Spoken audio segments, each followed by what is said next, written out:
You know, when it comes to sports violence, where does law enforcement draw the line and get involved? Last night, I was sitting on this couch, watching the Browns and the Steelers game. As a Ravens fan, I was hoping the game would end in a tie, but it didn't happen that way.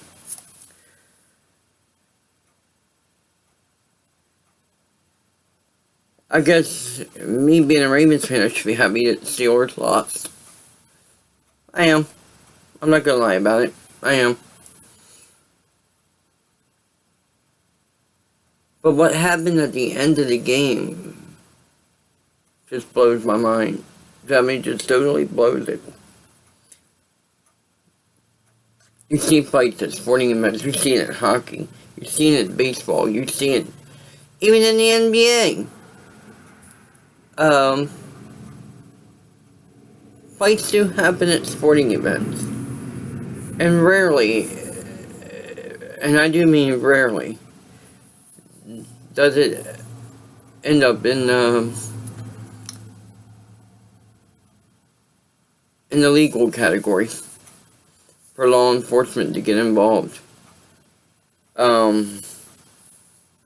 There have been instances where law enforcement has to get involved.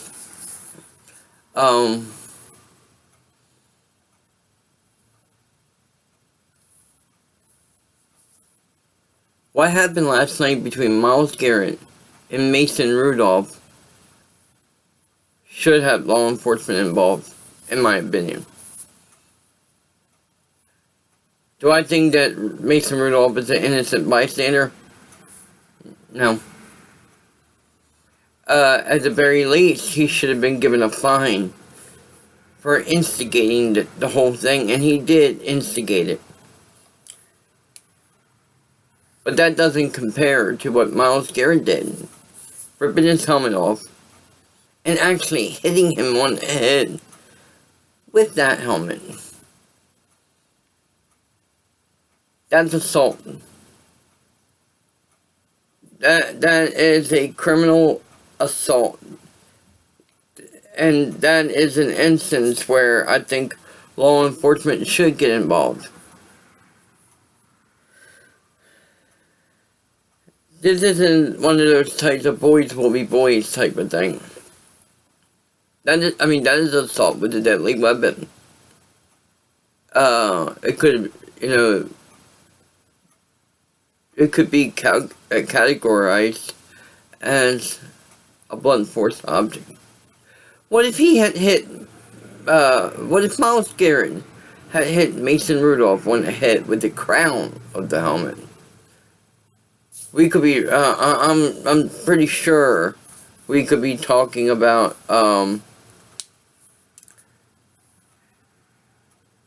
either attempted murder or, some real serious charges.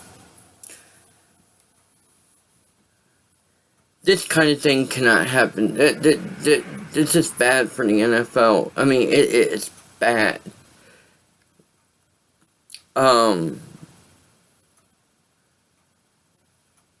Pouncing, who was actually kicking Garrett and punching him, got 3-game suspension. I knew a suspension for him was coming. I just didn't know how long. 3 games is what is being said. I would have been satisfied with just 1 game, because of the fact he was protecting his quarterback. And here I am as a Ravens fan, defending a Steeler player. But by no means do I think he should get off scot-free. 1 game would have been sufficient for me. I would say, hey, yeah, that's good. But I have to give props to the NFL for handing down a very, very stiff punishment to Myles Garrett. Very stiff. At bare minimum, it should have been the rest of the season and playoffs. Now this is going to hurt the Browns' defense from here on out. Because he was the team captain. Rest assured, this suspension is going to get appealed. All suspensions are, 9 times out of 10 are appealed. So this one's going to be appealed just because of the length of it. What I would do, not only would I give him the rest of the season and the playoffs, but I would also, well, that's assuming that Cleveland makes it to the playoffs, but I would also suspend him for at least 3 to 4 games next season, to send a clear message that this kind of act cannot happen again. It just can't. This is ridiculous. I get it. There's, probably in sporting events you're going to have heat of the moment kind of thing. But Myles Garrett clearly crossed the line. Clearly. And I think, I'm a little disappointed that, at bare minimum, that Mason Rudolph didn't get a fine. He should have. But he didn't. I mean, he, in my opinion, instigated the whole thing. He did try to rip off Garrett's helmet, so why was there no repercussions for that one? He should. There should have been at least a fine or something of that nature. Now, I saw on Twitter a user had said that what Myles Garrett did should have been an automatic first down. But the problem with that is,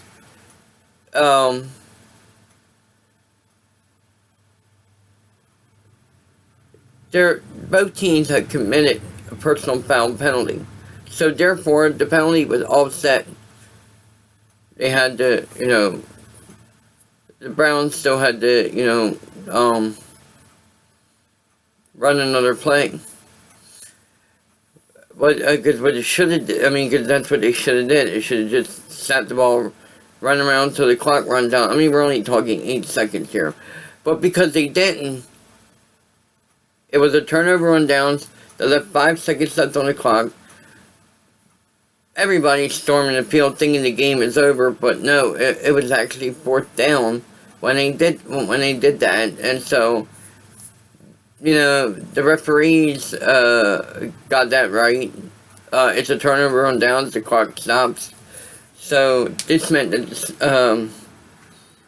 the Steelers should have run the clock out. I'm sorry, I got that mixed up. I correct myself on that one.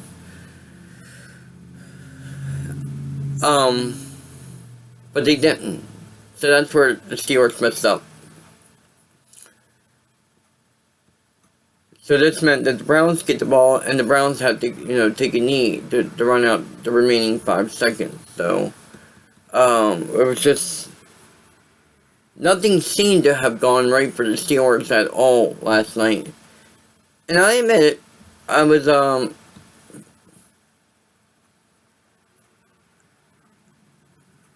jubilant over it. I was very jubilant over that. But I don't agree, nor condone a player taking a helmet and hitting an opposing player in the head with it. That, whether I like the team or not, I don't like the Steelers. But Mason Rudolph should not have had that happen to him. That, there's a code of conduct that players are pretty much under, is that if it's one thing to fight, but it's another thing when you go across the line like that, taking a helmet and hitting another player on the head with that helmet, with his own helmet. And I posted on, I said this on Twitter this morning that I hope that Roger Goodell, the NFL commissioner, acts quickly on this, and the NFL did. They didn't wait a couple days to make a decision on the play. They acted quickly. They made that decision today, and it was the right call as far as Myles Garrett goes. Pouncey getting a 3-game suspension, I would have been satisfied with just one. Another Browns player got a 1-game suspension. I can't even pronounce his name, and I'm not even going to try. I am not going to try. But he got suspended for pushing Mason Rudolph to the ground. That itself was stupid. That's how the Steelers ended up with 2 personal foul penalties, with the Browns having 1. So, by rule, the penalty is offset. That's why the Browns were not given an automatic first down when they should have. The Steelers should have got an automatic first down, but the fact that one of their players commits a personal foul penalty, that nullifies the whole thing. That nullifies them getting that first down. That could have had penalty not done that. This would have been clearly just on Cleveland. 2 personal foul penalties. Of course, one would have to be declined, and the other would have to been accepted. Both are 15-yard penalties. So, it probably would have declined the one who just pushed Rudolph to the ground, and accepted the one that Garrett did. But ripping the helmet off was one thing, and then taking a helmet and hitting that player on the head with it. So it's a double whammy. So this is where I think law enforcement should get involved in this and say, you know what, that's assault with a deadly weapon. You need to be prosecuted for it. It should be. So that's my belief. That's my take on it. And I'm a little disappointed that Rudolph didn't at least get something. Mason Rudolph, that is. But now, because of the fact that Mason Rudolph instigated this, he's going to be pretty much under the microscope from other opponents now from here on out.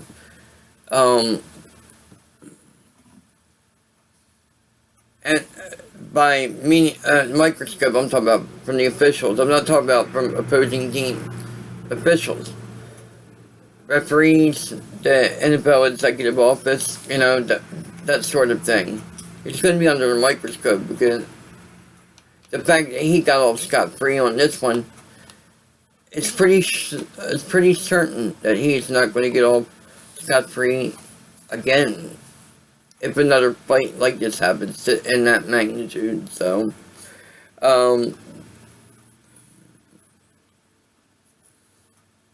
we just have to see what happens. I'm pretty sure all these appeals and fines are going to be Steelers and the Browns both are fined $250,000 each. I'm sure all these fines and suspensions are going to get appealed. I'm just certain of it. I hope that Pouncey's suspension gets reduced to 1. And Garrett's suspension is upheld, and it needs to be upheld. So with that. But before I end this video, I just want to take a quick moment to express my condolences to the families of those who lost a loved one in the Saugus High School shooting in California yesterday. This situation, that school violence, is getting out of hand. You know, I've been very fortunate when I was going to school that I didn't have to worry about stuff like this. I didn't have to worry about, oh, is my school going to get shot up today? I never had to worry about that. But now, we're living in a society to where we do have to worry about it. And at some point, this has got to stop, people. It's got to stop.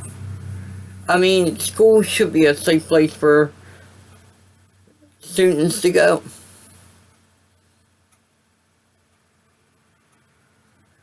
I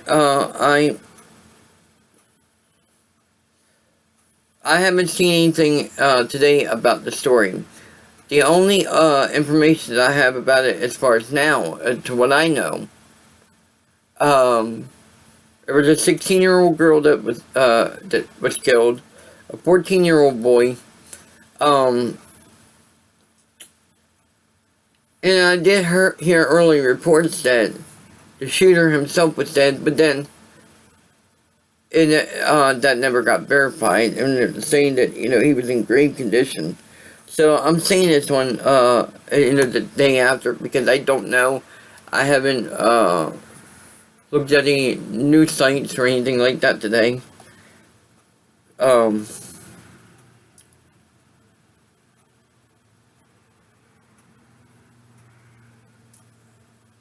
I just hope that, you know, that the students who were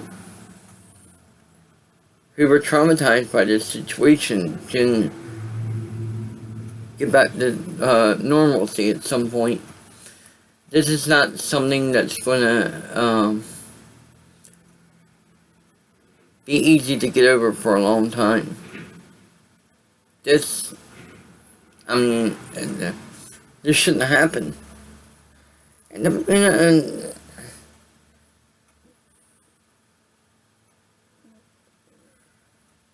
a 16-year-old kid picked his 16th birthday to try to murder 5 people. And then himself. As far as I know, he successfully murdered 2. And you know, that pains me right there. You know, these are young kids. Young teenagers, you know, who are getting closer to graduation and entering adult life, and hopefully have productive lifestyles. But this situation is going to traumatize them for a long time to come. And for the families of those who died, this is, I don't think they'll ever get over something like this. You know, you send your kid off to school, you know, you hug them and kiss them and say, have a good day, I'll see you when you get off from school. And they're not coming home.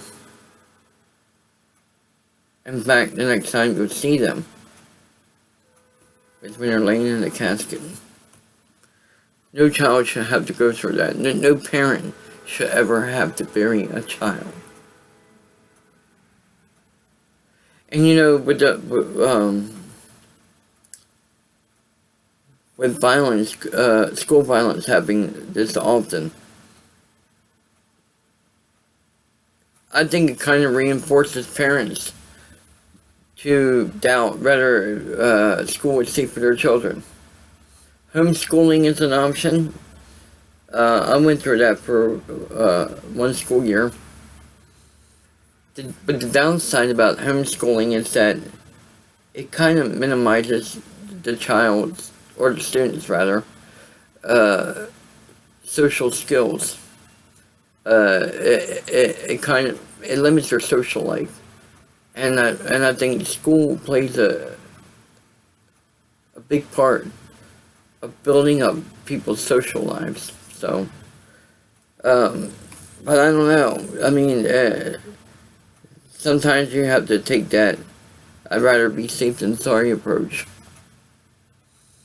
So I would not be surprised if homeschooling becomes the eventual popular form of action taken by parents when it comes to educating their kids. So with that, I'm going to end the video here. I hope you have a good rest of your Friday, November 15th, 2019. You know, I love putting my dates in my videos, so that, you know, because sometimes when you look at YouTube videos, they don't tell you the date that it was uploaded, and I've seen it on some videos, so that's why I'm saying the dates in mine. There's others that do it. Burgo Triad's one of them. She dates her videos at the beginning of every video, at least from the ones I've seen. I don't know about her first videos that she made, if she ever dated them, but she dates them now, which is a good thing. I think that's a good practice that YouTubers should do. You know, the date that they're uploading the video and when they're making it. So, I'm not trying to take a page out of Burgo Triad's playbook, but that's something that I think all YouTubers should do. Give the date of the video so that, you know, in case people ever wonder, when was the date of this video, when it first came out. So, you know, that I always like to look at the dates, and like I said, some videos don't have it. So anyway, have a good rest of your Friday. Enjoy your day. And again, my condolences and thoughts and prayers to those infected by yesterday's Saugus High School shooting. I just hope that, you know, today, everywhere, other schools, all students are safe and not have to worry about a copycat of some sort. So, with that, I will end this video. I'll see you in the next one. Peace.